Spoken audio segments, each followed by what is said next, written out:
નમસ્કાર, તમે જોઈ રહ્યા છો મારો વાત ન્યૂઝ। વિસનગરમાં બુટલેગરોને ન ખાખીનો ડર ન ખાદીનો। નેતાજીના કાર્યાલયથી માત્ર 100 મીટરે ખુલ્લેઆમ વિદેશી દારૂનો વેપાર।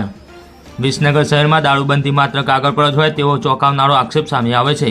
સૂત્રોના જણાવ્યા મુજબ શહેરમાં કેટલાક બુટલેગરો એટલા બેફામ બન્યા છે કે તેમને ન તો ખાખીનો ડર રહ્યો છે અને ના તો ખાદીનો। સોશિયલ મીડિયામાં વાયરલ થયેલ વિડીયો શહેરના પ્રતિષ્ઠિત નેતા ઋષિકેશભાઈ પટેલનું કાર્યાલય જ્યાં આવેલું છે તેના નીચે અને માત્ર 100 મીટરના અંતરે એક બુટલેગર એક્ટિવા વાહનમાં વિદેશી દારૂ ભરીને ખુલ્લેઆમ વેપાર કરતો હોવાનું સૂત્રો જણાવી રહ્યા છે। દિવસ દાઢે ચાલતા આ ગેરકાયદેસર ધંધા સામે પોલીસ તંત્ર મૌન સાધીને બેઠું હોય તેવા સવાલો ઉઠી રહ્યા છે।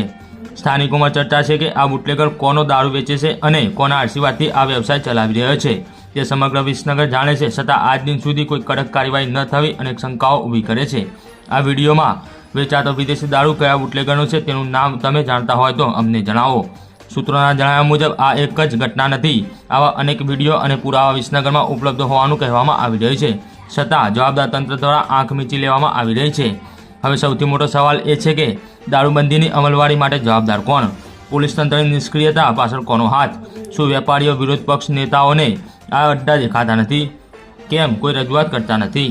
જ્યાં સુધી આ સવાલોનો જવાબ નથી મળતા ત્યાં સુધી વિસનગરમાં દારૂબંધી માત્ર નામ પૂરતી જ હોવાનું લોકો માની રહ્યા છે।